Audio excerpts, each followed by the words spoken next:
Today we are going to discuss about the types of organizations. Organizations are two types. One is formal organization, second one is informal organization. Formal organization means the structure of formal organization is deliberately created by the management for the achievement of the objectives of the organization. The features of the formal organization, first one is it is deliberately impersonal. Yes, formal organizations are created deliberately impersonal. It is not at all give any personal interest towards the employees. And second one is it is ideal relationship. Every employee in this formal organization, but individually they can join in the organization. And third one is it is a de jure structure. Formal organizations are created according to the law. So many laws are there for the Partnership Act 1932 and Indian Companies Act 1956, Indian Companies Act 2003. So there are so many acts. According to that, the companies will be formed or existed or originated in India. And next one is advantages of formal organization. First one is buck passing is very difficult. Buck passing is nothing but blame of oneself to another. So it is not at all have a chance to blame your work towards the another. So that is buck passing is very difficult because all the procedures and all the way of doing the work predetermined by the organization.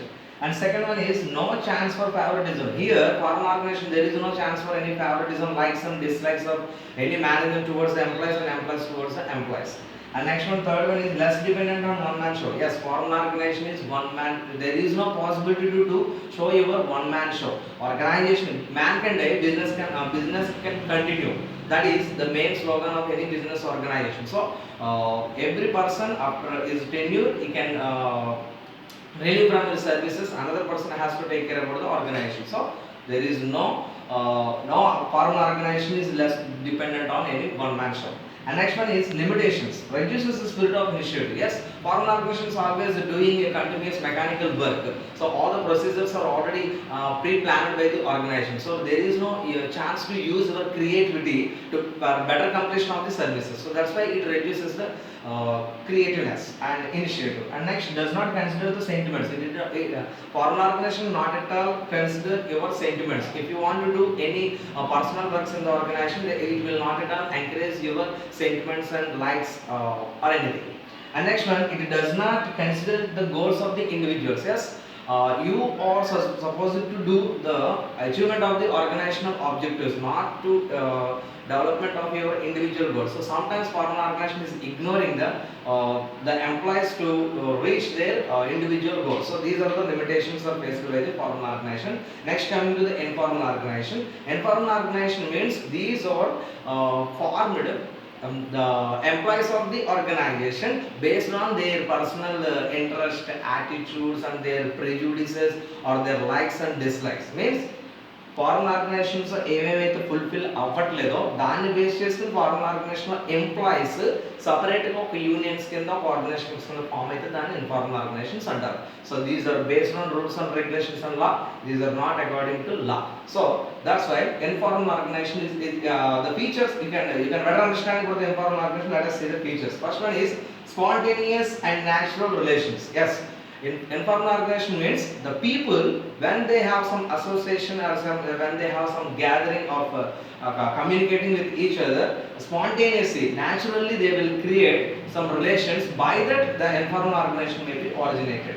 And second one is based on personal and social relationship. Based on our social and personal relationship, some informal organizations are maybe originated. The best examples of the informal organizations, so many women associations, women clubs, మహిళా clubs అని ఇవన్నీ start అయితే heroes యొక్క fans association clubs ఇలాంటి వాటిని అన్నింటినీ మనం informal ఆర్గనైజేషన్స్కి examples కింద చెప్పుకోవచ్చు.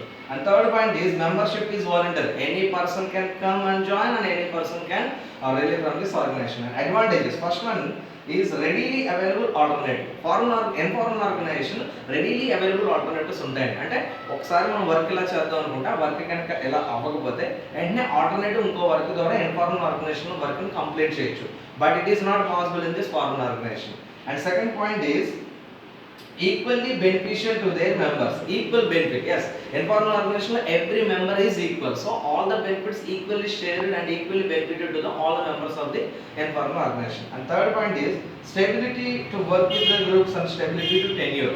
Organization లో ఎప్పుడైనా మనకు నచ్చినప్పుడు మనం దాంతో కంటిన్యూ అవ్వచ్చు. ఆర్గనైజేషన్ నచ్చకపోతే ఇన్ఫార్మల్ ఆర్గనైజేషన్స్ మనం ఎప్పుడైనా వెళ్ళిపోవచ్చు. And coming to the limitations, first one is conflicting norms. Informal organizational law, so many conflicts may be created among the members because you are also one of the manager of some another company, I am also one of the manager of some another company, but both are associated in this informal organization. So that's why I will create some rules and regulations for this organization, you will create some rules and regulations for running this organization. So both the persons rules may create some conflicting norms with the informal organization. So that is the first and foremost important limitations of informal organization. Second point is resistance to change. Yes, I am also very status quo and egoistic person. You are also status egoistic person. So if any person is suggesting you to change, to continue this informal organization, I am not ready to change myself. You are not ready to change yourself. So that's why. So some of the employees, because of their status quo, they are not accepted to change themselves. That's why you can say that resistance to change is one of the limitations in informal organization. Finally, rumor. So many rumors are created in informal organizations. Rumor is nothing but a false information is created, intentionally created and spreads towards all the groups may call upon here as a rumor. So automatically, if any person is getting more name in this informal organization, automatically some other members may create some false information on them. According to a bad information will be created on them and spread it to them. All the members of the informal organization, automatically you can get some demotivation, or you may get some disappointment to continue this organization. So you can leave from this informal organization. So this is about the types of the organizations. Thank you.